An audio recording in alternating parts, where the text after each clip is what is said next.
Bom, hoje eu queria falar para vocês da minha trajetória, desde a época que eu era adulta até agora, quando eu sou muito criança. Eu vou explicar. Quando eu era criança, eu era muito séria e muito adulta. Quando me perguntaram o que eu queria ser quando eu crescesse, eu disse que eu queria ser uma doutora de congresso. E acho que falar no TED deve ser o topo da minha carreira que eu inventei aos 4 anos. E esse lado sério é muito importante para ir a congresso, para ir a reuniões com reitoras e reitores muito sérios, para ir a fóruns de pesquisa. Mas alguma coisa foi acontecendo comigo, e aos poucos eu fui encriançando. Não sei se foi no ambulatório de pediatria, se foi com meus alunos, brincando com a minha filha, mas foi acontecendo. E aí, para vocês terem uma ideia, se o Harry Potter tivesse sido lançado quando eu tinha 8 anos ou 7 anos, eu certamente teria dito: ai, que coisa de criança, que sem graça, não quero nem saber. Hoje, olha como é que eu sou. Então, por que isso é tão importante e o que isso tem a ver com cuidar? Porque o lado criança me alimenta a empatia, alimenta a criatividade. O lado criança faz com que a gente veja as coisas de uma forma diferente. Na janela de onde eu trabalho, em vez de ver um prédio, eu prefiro ver um submarino pronto para zarpar, o submarino amarelo. E tem uma palavra grega para isso, que as crianças fazem, que é viver com alma, colocar alma no que a gente faz. Essa palavra é merak. E outra coisa que eu acho que é muito importante é que a criança tem um espírito crítico. Como a criança é muito lógica para aceitar as coisas assim, sem questionar, as crianças ensinam coisas que, para mim, para todas as profissões que eu escolhi, de médica, pesquisadora e de professora, são fundamentais, que são aprender a aprender e aprender a desaprender. Por que eu estou dizendo isso? Porque o que a gente aprende, não quero assustar ninguém, mas na área da saúde a gente sabe muito pouco. O que a gente sabe é muito transitório, a gente nunca tem certeza de nada. O que a gente sabe hoje já não vai valer amanhã. O que eu ensino para os meus alunos no primeiro ano da faculdade já não vai servir quando eles se formarem. Então, é muito mais importante a gente aprender a aprender e buscar a informação, saber onde ela está e como avaliar criticamente essa informação, do que a gente decorar um montão de conteúdos.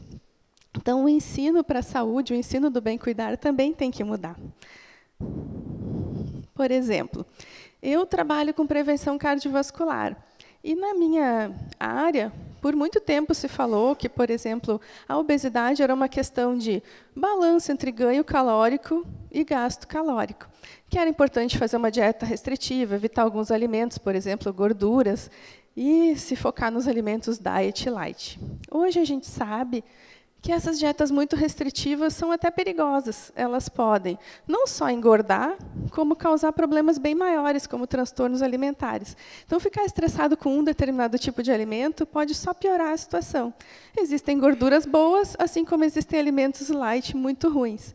Então, é muito importante a gente saber avaliar criticamente a informação em cada caso. A outra coisa que eu acho que é bem importante é a gente pensar nas variáveis que a gente não estuda normalmente.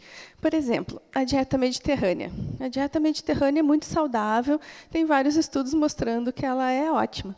Só que, será que a dieta mediterrânea funciona para uma pessoa que está estressadíssima, brigando no trânsito, xingando todo mundo, tretando no Face?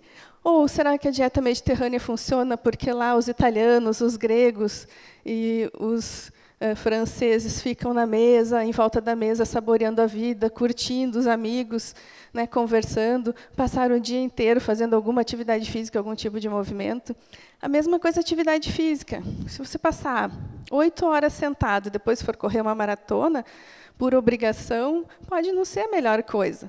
Se você gosta de correr, ótimo, vai correr. Mas se não gosta, vai brincar com o cachorro, dançar, pular amarelinha, que vai ser muito melhor. Além disso, talvez a gente esteja também procurando novos padrões da normalidade.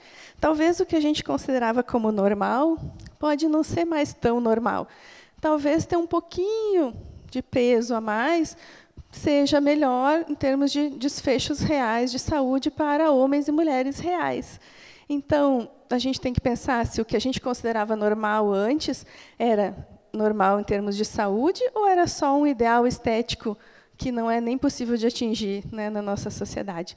Então, por isso que eu digo que é desaprender a aprender, porque a gente está sempre tendo que revisar e ressignificar o que a gente sabe.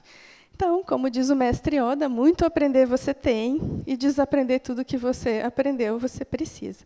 Essa é a base para ser cientista, para ser pesquisador, para ser profissional da saúde e até para a vida, né? Eu acho que é bem importante, por isso que eu decidi que é uma das minhas missões na vida como professora, é ensinar a duvidar de tudo. Toda ciência precisa de pessoas que duvidem. E se a gente vê assim as informações que chegam para nós, porque a quantidade de informações hoje é enorme, né? Se a gente vê as informações, isso aqui apareceu na minha timeline, está comprovado cientificamente que quem não toma café com açúcar deve ser psicopata. Então, comprovado cientificamente. Então, a gente precisa saber se toda essa informação que chega em nós é realmente verdadeira, se é válida, se a gente vai utilizar ela na nossa vida. Então, é a partir de duvidar, por exemplo, né, a criança foi aquela que disse que a roupa nova do rei tinha alguma coisa errada. Então, a partir de duvidar que o Sol gira em torno da Terra, é que a gente vai buscar um conhecimento novo. E, dentro dessa questão do senso comum, uma coisa que sempre me ensinaram do senso comum é que, na época das cavernas, os homens eram os mais fortes, carregavam as mulheres pelo cabelo, e a mulher, toda frágil, ficava lá na caverna esperando, e vencia quem fosse mais forte, quem competia melhor. E se não for nada disso? Hoje tem muitos estudos antropológicos que mostram que a caçada e a coleta eram atividades coletivas, e que, quando as mulheres iam caçar junto, o resultado era muito melhor do que quando os homens caçavam sozinhos. Então, será que a gente não tem que repensar tudo o que a gente aprendeu? Inclusive, tem um estudo bem interessante que diz que aqueles grupos que cantavam juntos antes aumentavam a eficiência da caçada. Então, imagina se a gente é resultado de uma seleção natural que privilegia quem cantava junto e colaborava, em vez de competir. E eu acredito realmente que a colaboração leva muito mais longe que a competição. Do ponto de vista de qualquer criança, isso é muito fácil de entender. É muito mais fácil colaborar do que gastar energia preocupado com o que o outro está fazendo. Colaborando, a gente potencializa as nossas habilidades, nosso conhecimento, nosso tempo, a nossa energia, os nossos saberes. E tem uma palavra tupi-guarani para isso, que é motirô. Motirô é um mutirão para fazermos todos juntos, uns ajudando os outros, em nome do bem comum. Bom, colaboração me leva a pensar em empatia. Empatia, eu queria contar uma história que aconteceu comigo. Eu me considero uma boa motorista, mas esses tempos eu tive que pegar um carro emprestado que eu não conhecia, que era bem diferente do que eu estava acostumada. E aí, nos primeiros 15 minutos, eu fiz horrores. Eu freiei bruscamente, eu andei a 10 por hora e eu levei um monte de xingamentos e buzinas no trânsito. E aí eu fiquei pensando, eu mereci todos eles, porque eu estava dirigindo muito mal. Mas eu fiquei pensando, como é difícil se colocar no lugar do outro, né? Como é difícil pensar, tem uma pessoa fazendo coisa estranha, será que ela está bem? Será que ela recebeu uma notícia triste? Será que ela está tendo uma crise de lombriga? O que está acontecendo com essa pessoa? É muito mais fácil eu pensar, eu sou o melhor motorista, vou xingar e vou passar reto. E pensando nisso, em termos de quem ensina, como é importante para o professor entender que o aprendizado é um desconforto. A gente tem que sair da nossa zona de conforto inicialmente para poder aprender. Depois que a gente consegue, é uma maravilha. Mas, nesse momento de desconforto, é muito importante ter um professor que acolha isso, que nos ajude, que trilhe o caminho junto e não que acrescente mais terror a esse processo. Também, do ponto de vista do encontro entre a pessoa que busca ajuda e o profissional da saúde, é importante aprender que ninguém aprendeu a ficar doente. É uma situação de desconforto em que a gente precisa ser acolhido.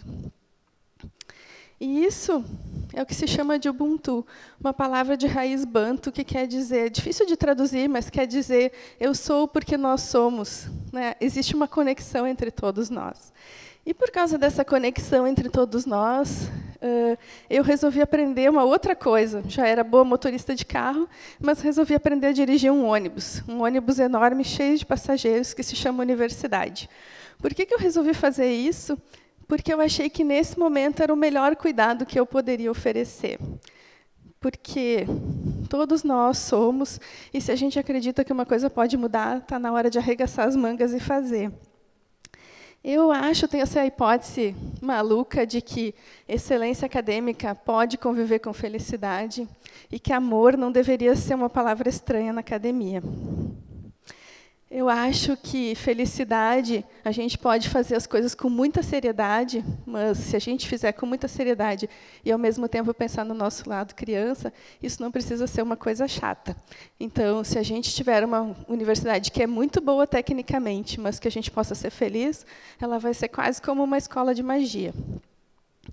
Imaginem uma escola de saúde onde a gente possa ter aula de empatia, de amor, aula de abraço, aula de cuidado com o próximo, aula de autocuidado. Imagine um lugar onde as crianças possam ser acolhidas, uma universidade que possa se abrir para a comunidade, onde a gente possa fazer pesquisa que possa ser útil para as pessoas, que possa melhorar a vida das pessoas. Imagine pensar no nosso planetinha azul, em movimento consciente, em compaixão, em gratidão, outras variáveis que quase nunca ninguém considera dentro da academia. Imagine tudo isso. Imagine se a gente não precisar esperar nem um segundo para começar a mudar o mundo. Quem disse essa frase foi uma criança, a Anne Frank. Muito obrigada.